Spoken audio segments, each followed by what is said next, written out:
যেটা আসতেছে আমাদের ওই রজনীটা কিসের? ঈদুল ফিতর।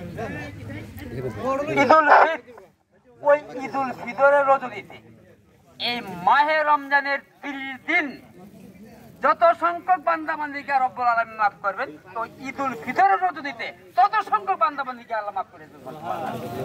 কাজে আমরা এই রমজানের প্রত্যেকটা সেকেন্ড, মিনিট, ঘন্টা, দিন, সপ্তাহ আমরা এইভাবে গুরুত্ব দিয়ে আমরা কি করব?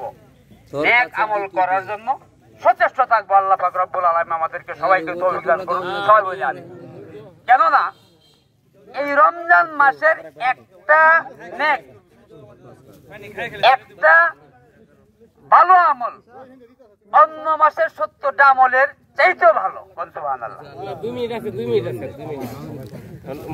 যাই হোক, আমরা রমজান মাসের যে কয়েকদিন আছে আমরা চেষ্টা করব কিছু আমল করার জন্য, বাকি সাংগঠনিক ভাবে